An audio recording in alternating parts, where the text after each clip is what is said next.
Just south of the Humber Estuary, residing in North Lincolnshire, sits the Ancholme Valley. Once a great wetland, a mosaic of marshes and islands that were only navigable by large rafts. Now, the valley is a prosperous agricultural hub helping to feed the nation.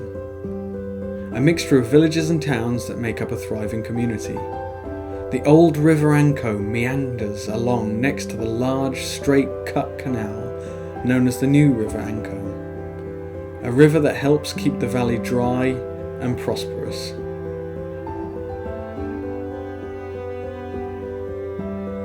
This prosperity is threatened by climate change and sea level rise, a frightening phenomenon that threatens to flood the Ancholme Valley once again.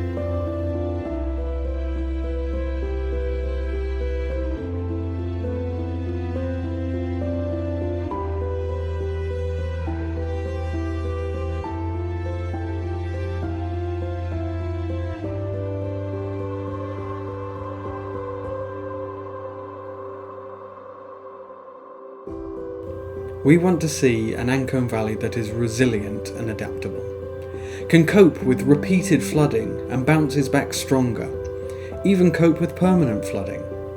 We want wildlife to thrive from South Ferriby to Scunthorpe and back again. We want humans and wildlife to coexist together, to work together, to thrive together. Find corners of land that are unproductive for agriculture and instead make them productive for wildlife. Our vision of the Ancholme Valley is a wet one. Wet countryside with a vibrant community and profitable farming economy at its heart. Managed more effectively for wildlife and climate change resilience, the valley can be a growth pole for leisure and tourism. This has potential to be a wonderful wildlife resource and an attractive countryside that brings visitors and their money into the area, as well as protecting local communities from extreme weather events. This is what the project, Rediscovering and Rewilding a Lost Landscape, Lincolnshire's Ancholme Valley, aims to achieve. But to build adaptability requires knowledge, understanding, and a passion for what's on your doorstep. We used our project to kickstart this process by hosting a series of discovery days that inspire local people to love what they have, understand what they have, and to consider the future of what they have when faced with climate change. This video highlights a collection of discovery days that can be viewed in full online to help continue that process.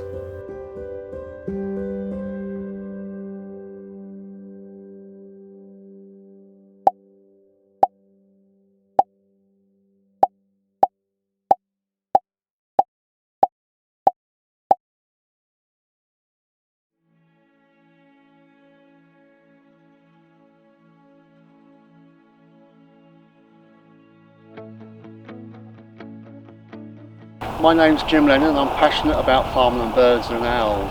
I think arable farming sometimes gets a bad deal from the media.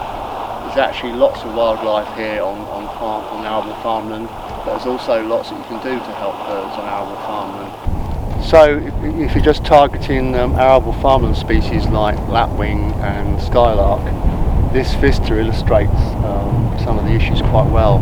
This large autumn sown, I think it's a barley field, maybe wheat, would benefit from having skylark plots. I think it's 2 per hectare and they're 4 metres square. And over here you've got some fallow wild bird cover. If that remains like that into the spring, it would be attractive to skylarks. The things you need to think about are the crow family going to use that birch to sit on to wait for the chicks to hatch or find the nests. In that case, if that's what you're aiming to do, you could look at coppicing that birch by the dike there, and possibly the tree just behind me. So barn owls are a relatively easy species to help.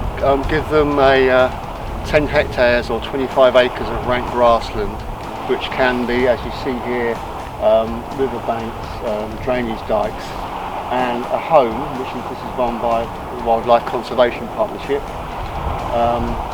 Then they're quite easy to help.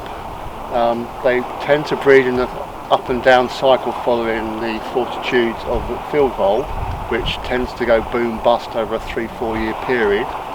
But of late it has been impacted by climate change with extreme weather events. So just a few slides on owls and kestrels, providing nest boxes for them. So here you have an adult barn owl that was breeding in a box in some disused barns. They do like old crew yards and redundant buildings where they're quiet or there's low levels of disturbance. On the right there is an A-frame box on an ash tree. There is an issue potentially that owls used to use ash trees as much as a natural site, but with disease that might become an issue in the next decade or two. We'll now move on to Kirsty. Thank you, Christine. Thank you. Grand. Well, thank you very much for letting me join your workshop this afternoon. Really nice to see you all. So I've been asked to talk a bit about farm and birds, specifically with regard to countryside stewardship scheme. Countryside stewardship. I'm going to talk a little bit about this because at the moment it is the main source of financial support for farmers to do what we call wildlife friendly measures on their land, including those that directly benefit farm and birds. Now, the whole system of agricultural support is changing quite quickly at the moment from where we were and have been for the last 50 years under the Common Agricultural Policy and having direct payments to farmers based on the area of land they produce. And countryside stewardship has kind of sat alongside that as a smaller pot of money. We're now in a process where we are moving towards a new system where those direct payments to farmers will only happen in response in exchange for what they're calling public goods. All those things that farming produces but which there isn't a market for. So wildlife habitat, climate change mitigation, beautiful landscapes, clean water, all of that. So that's where we're moving to, but at the moment we're kind of in the middle of that change process.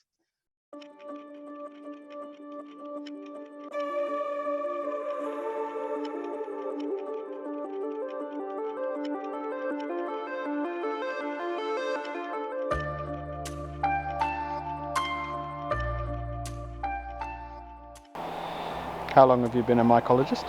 25 years-ish, about 26 years. I broke my wrist and had to have an operation. I was off work for 12 weeks with my right wrist in plaster. The only thing I could do was go out with my camera. I did come up with a technique of doing that. Of course it's September, October time of the year, and what do you photograph at that time of the year? These little beauties. No, I photographed them all and I didn't know what I was photographing, and that's where the interest developed. Oh, lovely. Yeah. What we have here on the forest floor is lots and lots and lots of woody detritus, the waste from what these trees have been producing all year.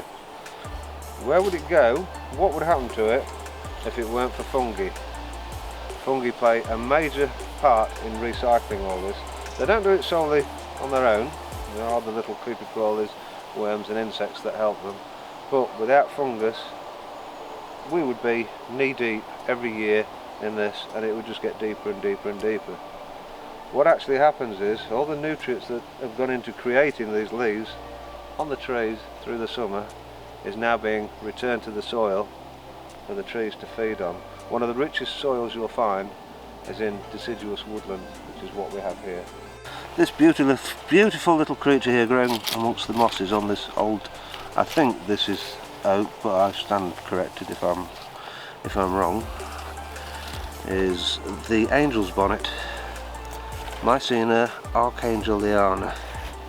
Beautiful thing which grows on dead wood. There's another fungus here which I don't know what it is. I think this is an old one. Again, I can't tell, that's too old. You don't even go near that one, but I'm nearly certain that will be different to these.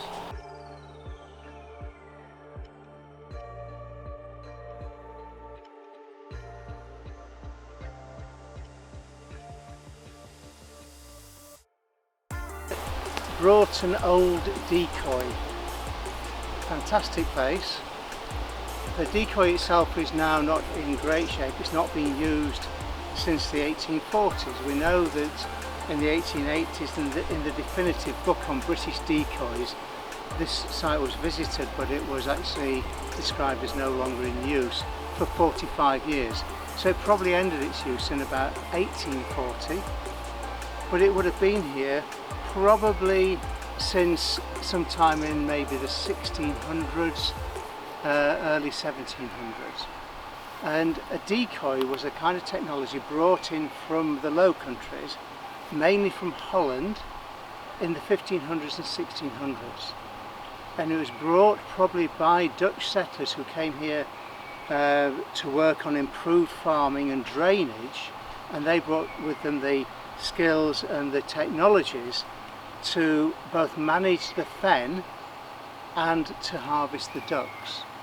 What we've got here is the way that you would have tried to catch wild duck in the fens before the Dutch decoy, and you can see why the decoy was such a useful invention, because what you're doing, you're in a very wet fen. We talked about how dry this landscape is compared to how it would have been then.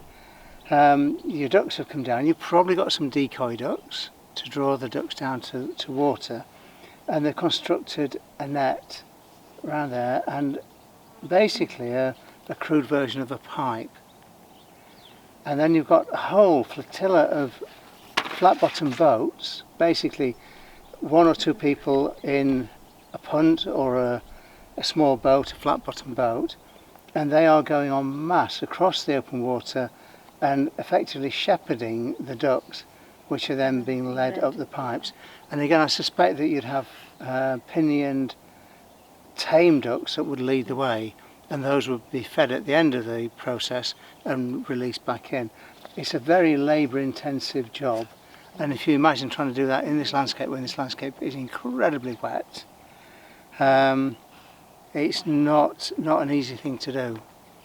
Whereas a decoy, you're down to a decoy man and a few helpers. Yeah. Much more efficient system.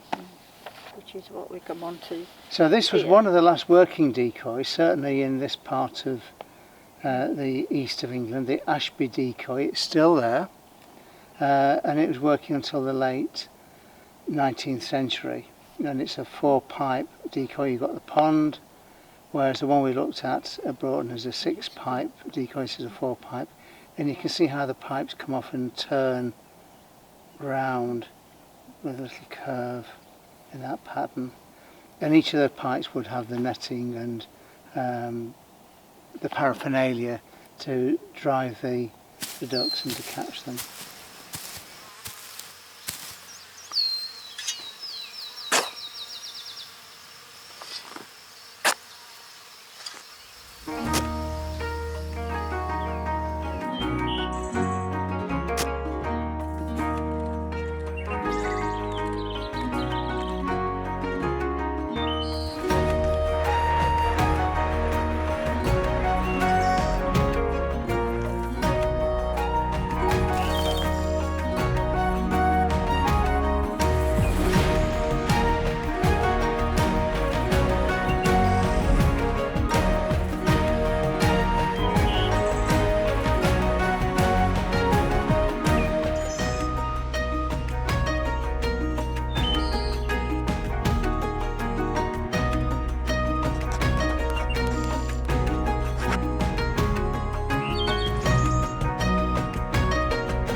Okay, so we're here in Broughton Wood. Fantastic site. It's a triple SI. We're on Jurassic limestone, but some of it is covered with clay. So you've got quite a calcareous soil where the lime has an influence to the surface. Some of it will be covered by the clay, so you won't actually see that. It'll be wetter, it'll be more acid. But the wood has a strong feel of a limestone wood, so it's got a basic alkaline soil. And with that, we get a very good ground flora, so the plants growing on the forest floor, on the woodland floor, associated with an ancient woodland, but even more so associated with an ancient woodland that's on limestone. So it's a really special situation. And that is shown by this absolutely gorgeous plant down here. A very peculiar looking thing. And it is one that most people will never see because it is incredibly rare. This is the herb Paris. Paris quadrifolia, scientific name, because it has 4 leaves on this single stem. It then produces a flower, and this is as good as it gets in terms of the flower, with 4 very distinct sepals coming out, each at 90 degrees, and then you can see the pollen on the anthers sticking out of that. Now that may not look like a showy flower, but believe me, this is a really special plant. This is the ultimate ancient woodland species. One of the quintessential indicators of ancient woodland is the bluebell, and here we have a fantastic carpet of native bluebells. If you step outside the wood onto the main road nearby, then actually what you see is not native bluebell at all. It's the hybrid bluebell, what we often call Spanish bluebell. That's kind of wrong because it isn't really the Spanish bluebell, it's a hybrid going back a long time with the Spanish bluebell that was brought over back in about 1600. So this is a wonderful ancient woodland species. It's a plant that's evocative of our ancient oak bluebell woodlands. Really, in ecological terms, it is virtually the same species as the other variants going down through Europe, including the Spanish bluebell. These separate out maybe 10,000 years ago and they're geographically isolated and become different populations. But their genes are incredibly similar. So when the Spanish bluebell was brought to England in the 1600s, it's brought as a precious garden plant. Its genes were actually swamped by ones from the wild bluebell, carried by bees which are pollinating these bluebells into gardens, and it hybridized. And the difficulty we now face is that actually the bluebell it will hybridize, and the hybrids can cross back with either parent and with each other. So you get what we call a hybrid swarm. And this is what we're now seeing spreading across the landscape in areas where, particularly where there isn't any native bluebell. If you go into parts of East Yorkshire, if you go into parts of Lincolnshire where there are no old hedgerows and no old woodlands, then the bluebells you're seeing are actually the hybrid, and they are spreading incredibly quickly. Now this is the big daddy. I'm really impressed with this. It's a small leaf lime again, and it's coppiced. And not only is it being coppiced, it's quite a big old coppice. So this fits into the idea I have of there being lime trees on this site. They self-coppice, but they also are managed as a coppice crop. So we've now got oak, hazel and lime all being coppiced here. Big stems.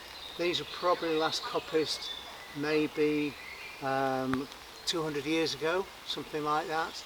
Big tree, and it'll be coppiced several times. So this tree is probably anything up to 400, maybe 500 years old. So really nice to see.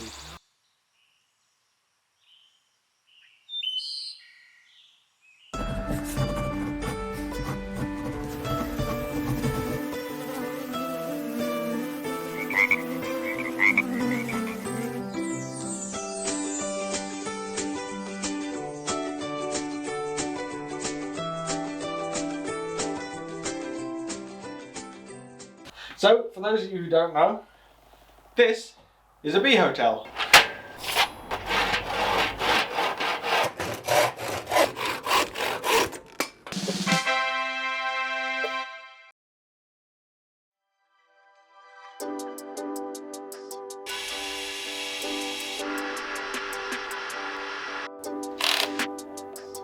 I got my drill bit stuck.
On behalf of the South Yorkshire Biodiversity Research Group, I'd like to thank the National Lottery Heritage Fund and all those that have contributed and helped host Discovery Days, without whom this project would not have been the success that it was. We hope that you all continue to explore and learn about the wonderful heritage and wildlife this fantastic landscape has to offer.